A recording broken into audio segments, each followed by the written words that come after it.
Hello, everyone. Welcome to today's live broadcast, Universal Patient Identifier, a key to accurate patient identification. Having current detail on patients better enables a provider to manage the patient from the start of therapy, giving them primary ownership in their therapy management.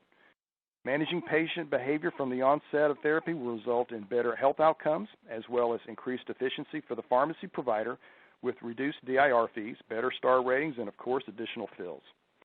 Now, hearing all this from LN is hopefully compelling, but also joining us today is Scott Godoldig from Walmart, and he has a business initiative use case around this very solutioning.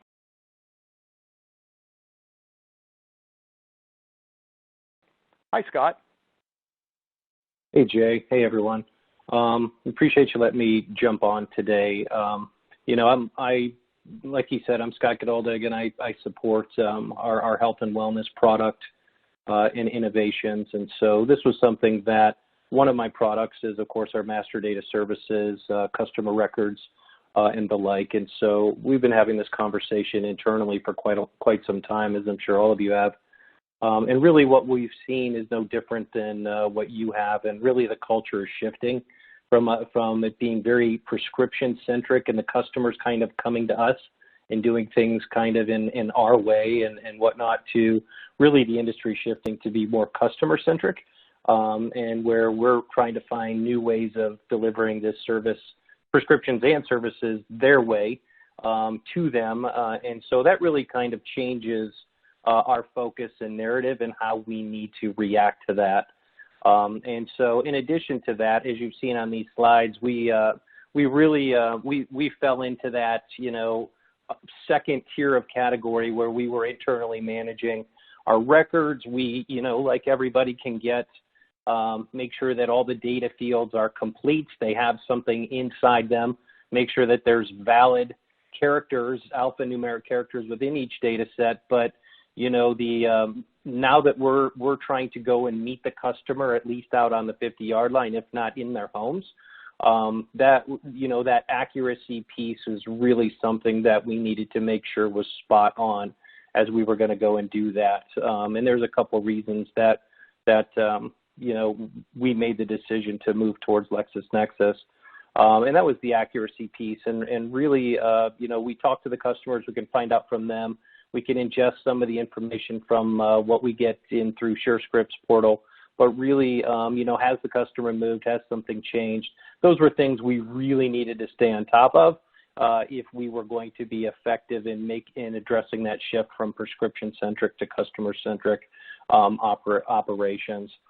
And really, the big thing that we were noticing, and it's no news to anyone, that Walmart has ventured into multiple different healthcare constituents with our Walmart Health Services and whatnot. And so with all of the numerous new record creation lanes that were being created, from .com to obviously the pharmacy, vision center, our dental offices, all of our Walmart Health constituents, those alone, those internally owned alone facilities and places where customers engage us face-to-face, we needed to find a way where we weren't just duplicating internal algorithms, duplicating internal dupes of our customers, and that we were finding a way to make kind of one customer record that could then be accessed or utilized by any of the constituents.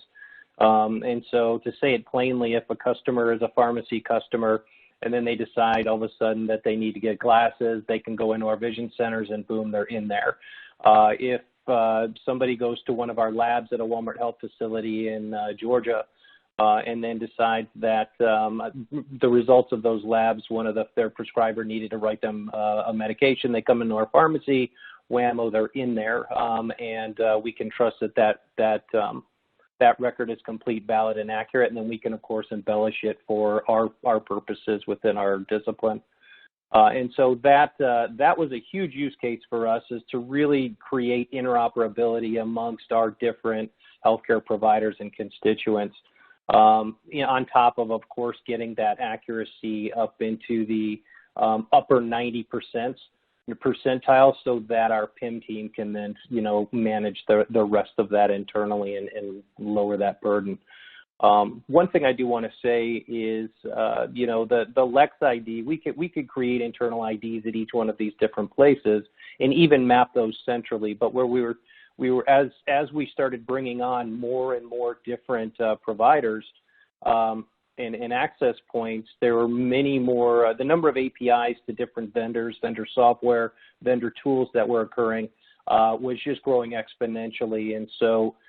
The one thing that seemed really widely accepted, or at least had a place, was for us to have an ability to map those to a Lex ID, and then a lot of these vendors through the API could go ahead and place our customers' Lex ID in there, and anytime then we engage with that tool or software, it was there, and so that was definitely something that kind of caught our eye and kept coming up.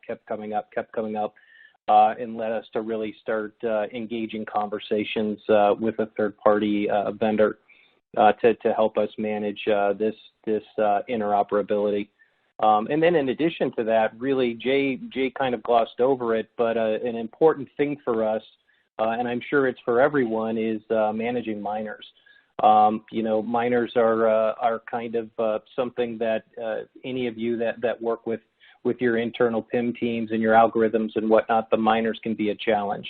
And so really, you know, being able to attach a minor through a relationship or association to an adult and have that record kind of follow that adult record was really a differentiator and something that, you know, we found was a really strong use case on top of the stuff that we all have in common and things that we're all trying to solve for.